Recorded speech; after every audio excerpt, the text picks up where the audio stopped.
Selamat pagi bagi siswa kelas 7 Pendidikan Agama Kristen khususnya yang SMP ya. Hari ini kita ketemu lagi untuk melanjutkan pembahasan kita. Yang kalau kelas 7 hari ini kita bahas tentang karya pengampunan Allah dalam Yesus Kristus. Kalau saudara lihat gambar ini, uh, saudara sudah punya gambaran tentang apa yang kita akan bahas dengan melihat gambar salib dan judul daripada apa yang kita bahas hari ini. Ya. Nah, dasar Alkitabnya itu ada dalam Kolose pasal 3 ayat 13. Yang ini bunyinya begini. Sabarlah kamu seorang terhadap yang lain, dan ampunilah seorang akan yang lain. Apabila yang seorang menaruh dendam terhadap yang lain, sama seperti Tuhan telah mengampuni kamu, kamu perbuat jugalah demikian. Arti daripada Kolose 3 ayat 13 ini artinya gini.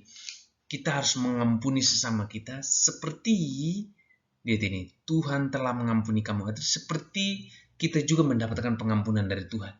Oke saudara, ingatkan saudara seperti gambar tadi yang kita lewati itu bahwa ketika Yesus disalibkan, itu menunjukkan dia sedang mengampuni kita. Nah, tugas kita apa juga? Mengampuni sesama. Gitu loh maksud dari Kolose 3:13 ini. Ada Efesus 4 ayat 32 dikatakan gini, tetapi hendaklah kamu ramah seorang terhadap yang lain. Penuh kasih mesra dan saling mengampuni, sebagaimana Allah di dalam Kristus telah mengampuni kamu. Nah, Efesus 4 ayat 32 juga mengatakan hal yang sama, bahwa Allah telah mengampuni kamu. Jadi, apa yang kita lakukan? Ya, kita juga mengampuni sesama. Yohanes 3 ayat 16, ini ayat yang paling terkenal, dikatakan begini, karena begitu besar kasih Allah akan dunia ini. Apa yang begitu besar tadi? Kasih Allah. Nah, sehingga ia telah mengaruniakan anaknya yang tunggal supaya setiap orang yang percaya kepadanya tidak binasa, melainkan beroleh hidup yang kekal. Nah, karena kasih Allah yang sangat besar bagi kita semua manusia, ia merelakan siapa? Yesus Kristus untuk mengampuni dosa-dosa, untuk menebus dosa-dosa kita lewat apa? Kayu salib. Nah, Allah mengampuni manusia. Mari kita lihat ya. Jika kita mengaku dosa kita, maka ia adalah setia dan adil. Dan mengampuni segala dosa kita dan menyucikan kita dari segala kejahatan kita. Ini ditulis dalam 1 Yohanes 1 ayat 9 bahwa jika kita setia dan adil, maka ia mengampuni dosa kita. Maaf. Jika kita mengaku dosa kita, maka ia adalah setia dan adil. Apanya yang setia? Dia tetap setia mengampuni kita. Apanya yang adil? Dia adil untuk memberikan hukuman. Artinya bukan hukuman mematikan. Maksudnya gini, kalau kita melakukan dosa atau pelanggaran kan pasti ada hukumannya. Di sekolah, kalau kita melanggar aturan kan ada hukumannya. Allah juga punya aturan. Jadi, ia tetap setia mengampuni kita. Tapi juga dia adil menghukum kita kalau kita bikin salah. Gitu loh maksudnya. Nah, untuk memperkuat pernyataan yang di atas ini, Roma 5 ayat 8 mengatakan begini. Ketika kita masih berdosa, Kristus telah mati untuk kita. Oke, ingat ya. Ketika kita masih berdosa, Kristus sudah mati untuk kita. Allah mengambil inisiatif untuk mengampuni dan menyelamatkan manusia, tetapi manusia harus dengan rendah hati mengaku dosa-dosanya. Pengampunan Allah itu berlaku selama-lamanya. Artinya gini, kita ini sudah berdosa dari dulu. Nah, beberapa nabi-nabi yang Tuhan perintahkan untuk memberitakan firman supaya manusia bertobat, dan akhirnya manusia pun tidak bertobat. Ia inisiatif turun ke dunia, menjelma sebagai manusia, atau yang disebut orang itu inkarnasi, dia mengambil rupa sebagai manusia ya, untuk menyelamatkan kita. Gitu loh. Artinya gini, Allah mengambil rupa sebagai manusia, ya turun ke dunia. Nah, dia harus mengenakan tubuh manusia. Kalau tidak mengenakan tubuh manusia, kan manusia bisa mati. Karena kenapa? Allah itu tidak bisa dilihat, Allah itu tidak bisa diraba, Allah itu tidak bisa tidak bisa ditatap gitu loh. Nah, bagaimana Allah mengampuni manusia? Ini berbicara cara. Bagaimana caranya Allah mengampuni manusia, kira-kira begitu. Allah tidak pernah lelah dalam mengampuni manusia. Yang walaupun manusia selalu jatuh dalam dosa dan terus melakukan pemberontakan, tetapi Allah tetap setia mengasihi manusia. Nah, artinya gini, kalau manusia melakukan kesalahan dan manusia berbalik kepada Tuhan, Saya percaya bahwa manusia tetap mendapatkan pengampunan dari Allah.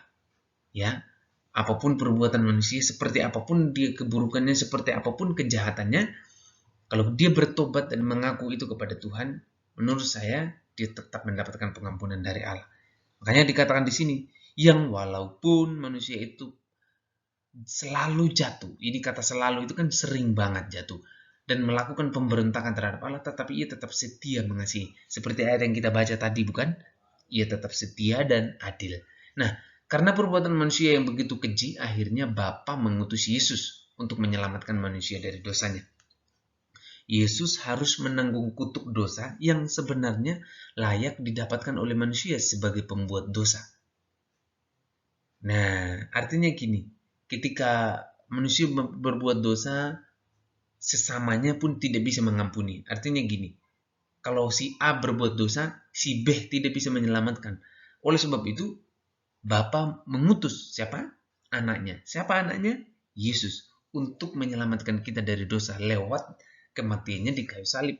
Betul? Nah, mengampuni berarti melepaskan atau membebaskan.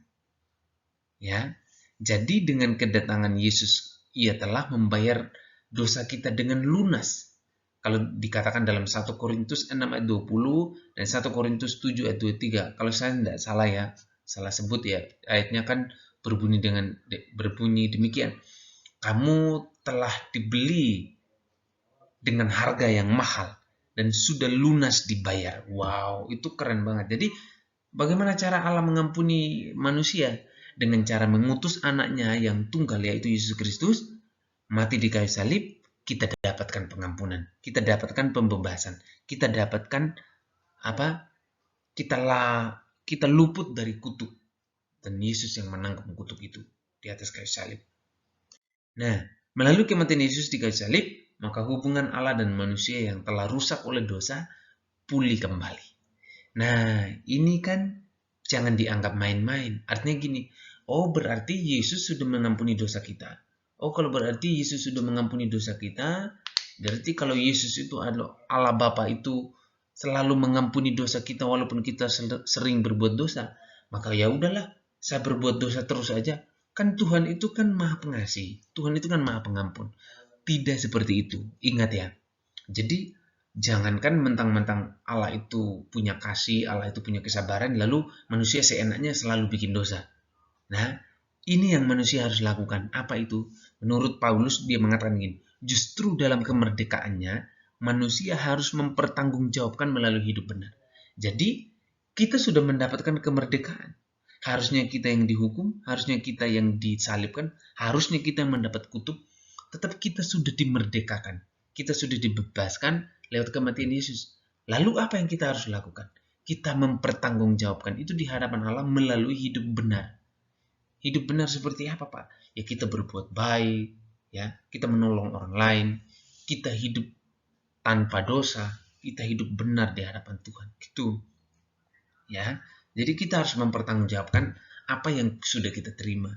Jadi bukan supaya membalas. Kita nggak bisa membalas itu, tetapi itu wujud kita bersyukur kalau kita berbuat baik, ya. Nah, menurut Paulus, jangan mempergunakan kemerdekaan itu sebagai kesempatan untuk hidup dalam dosa, ya. Ia menegur jemaat Galatia bahwa kalau kamu sudah merdeka, jangan pakai itu untuk berbuat dosa. Artinya gini, mentang-mentang kita ini mendapat pengampunan, mentang-mentang kita ini sudah mendapatkan pembebasan dari Tuhan, ya udahlah saya bikin dosa terus-menerus. Tok nanti kalau saya berbalik, Tuhan tetap terima. Nah, ini salah, ya. Yesus digantung di kayu salib, ia juga menderita penghinaan yang hebat. Puncak daripada penderitaannya, ia disalibkan, ya. Ini merupakan gambaran tentang apa artinya berkorban. Ya, Yesus berkorban begitu rupa di kayu salib hanya untuk menyelamatkan dosa kita. Di kayu salib itu menjelang kematiannya atau ajalnya, ia mengatakan apa? Sudah selesai. Ini artinya apa? Bahwa dosa-dosa yang manusia perbuat, dosa-dosa yang manusia lakukan, sudah selesai saya bayar. Sudah selesai saya lunaskan. Itu kata Yesus di atas kayu salib. Nah, mengapa Allah mengampuni manusia? Tadi itu kan bagaimana? Itu bercara-cara. Sekarang mengapa? Ini bicara alasan. Kenapa Allah harus mengampuni manusia? Pertama, karena Allah mengasihi manusia. Jadi inti yang paling pertama adalah Allah sangat mengasihi kita, gitu loh. Jadi Allah kenapa mengampuni kita? Ia sangat mengasihi kita. Sebesar apapun kekecewaannya terhadap manusia, tidak mengurangi rasa cintanya yang begitu dalam pada manusia. Allah mengasihi manusia, semua ciptaannya, dan ia selalu memberikan kesempatan untuk bertobat dan kembali kepadanya. Jadi ingat, kalau anak-anak sekarang melakukan dosa, ya, berbohong sama orang tua, berbohong sama teman, berbohong dengan guru, ya, saudara tidak mengerjakan tugas, tapi saudara ngaku-ngakunya, maaf ya Pak, hari ini saya internetnya nggak bagus, jadi tidak bisa ikut kelas. Maaf ya Pak, hari ini saya HP saya dibawa ayah kerja, padahal HP-nya dipakai buat ngegame. Nah, itu saudara harus segera bertobat, berbalik sama Tuhan. Kalau saudara tidak bertobat, saudara akan mendapatkan penghukuman dari Tuhan, ya. Yang kedua, karena cintanya itu, maka Allah adalah Allah yang Maha Pengampun. Jadi tidak ada satu manusia pun yang bisa melakukan apa yang Yesus, ya, yang Allah lakukan kepada kita lewat Yesus, ya. Ia bersedia mengampuni manusia yang bertobat dan berbalik padanya. Oke? Ia bersedia mengampuni siapa? Yang bertobat dan berbalik. Tapi jadi kalau kita berbuat dosa dan tidak bertobat dan berbalik, kita tidak mendapatkan pengampunan, ya. Ketika kepada Yesus ditanya berapa kali kita harus mengampuni orang yang bersalah kepada kita, ini adalah pertanyaan Petrus, ya. Berapa kali kita harus mengampuni Tuhan? Berapa kali kami harus mengampuni? 7 kali kah? Lalu Yesus menjawab apa? Bukan. Harus sampai 70 kali 7 kali. Ini titik-titik ini artinya ini. Tidak ada batasnya. Artinya adalah berapa kali orang itu berbuat salah kepada kita, sekian kali juga kita harus mengampuni dia. Gitu loh maksudnya. Ya. Nah, karena Allah, yang ketiga, karena Allah adalah Allah penyelamat. Ia sudah berulang kali menyelamatkan manusia melalui para nabi yang diutusnya. Ya, namun tidak berhasil. Akhirnya ia rela hadir ke dunia dalam diri Yesus Kristus putranya. Artinya gini, yang saya sudah sebutkan tadi bahwa ia sudah mengutus nabinya untuk memberitakan firman supaya manusia bertobat, toh manusia nggak bisa bertobat. Akhirnya Yesus turun ke dunia untuk menyelamatkan manusia. Ya, Yesus itu adalah Allah 100% dan juga manusia 100%. Buktinya apa, Pak? Kita lihat. Yang membuktikan bahwa Yesus adalah Allah 100% dan manusia 100% gini. Bagaimana mungkin kok Yesus bisa Allah dan manusia 100%? Kita lihat ya. Sebagai manusia, ia merasakan semua yang dirasakan oleh manusia. Ini bukti pertama kenapa Yesus itu disebut manusia juga. Yang pertama, ia juga pernah lapar. Ya, ingat ya, Matius pasal 4 kalau saya tidak salah. Itu tentang pencobaan di padang gurun. Itu kan Yesus sedang lapar banget itu. Yesus kan sedang puasa. Nah, yang kedua itu haus. Ya, Yesus pernah haus. Di atas kayu salib dia tetap masih mengatakan aku haus. Ia juga pernah bersedih. Ya, ia menangis kata Alkitab sampai air matanya itu darah yang keluar itu putih, ya, betul ya. Ia juga marah. Kapan dia marah? Ketika orang-orang berjualan di bait Allah, ya. Rumahku disebut rumah doa. Kenapa kamu berjualan? Nah, dia menendang semua itu meja-meja penjualan burung, betul kan? Kalau saudara nonton dalam film Tuhan Yesus itu, ia juga merasakan penderitaan seperti yang manusia juga rasakan. Bahkan ia juga pernah mati, betul? Ia mati lalu bangkit pada hari ketiga. Itu jadi ini yang atasan ini membuktikan bahwa Yesus juga adalah manusia, ya. Yesus adalah manusia. Yang kedua ini, Yesus adalah Allah, ya. Kenapa Yesus adalah Allah? Ia tidak berdosa, ya. Dari kandungan udah tidak berdosa. Ia adalah Tuhan yang bangkit dari antara orang mati dan naik ke surga. Adakah manusia yang bangkit dari orang mati? Udah dikubur lalu bangkit? Jangan percaya, belum pernah ada. Itu cuman mitos kalau ada yang bilang, oh udah bangkit. Nggak ada yang bangkit, ya. Naik ke surga, ya. Ia mati dan menebus dosa manusia. Adakah yang manusia yang mati menebus sesamanya? Tidak pernah ada. Dan bahkan nggak akan pernah ada sampai kapanpun. Hanya Yesus yang mampu lakukan. Gitu, ya. Oke. Nah, kesimpulannya apa tentang pengampunan Allah ini? Jadi, kalau Allah mengampuni manusia, itu karena Allah memiliki inisiatif dalam mengasihi manusia. Ingat, Kenapa Allah mengampuni manusia tadi? Allah memiliki inisiatif bahwa manusia sangat berdosa, perlu ditebus. Manusia dia punya inisiatif dalam mengasihi kita, ya, dalam mengasihi manusia yang telah jatuh dalam dosa. Manusia adalah ciptaannya yang paling mulia, maka dengan itu Allah merelahkan anaknya yang tunggal, yaitu Yesus Kristus. Pengorbanan Yesus Kristus memberikan teladan kepada kita untuk bisa memberikan pengampunan kepada sesama kita. Jadi, lewat pengampunan yang Yesus berikan kepada kita, itu suatu teladan bagi kita untuk mengampuni sesama juga. Yesus sedang memberikan pelajaran berharga kepada kita, anaknya.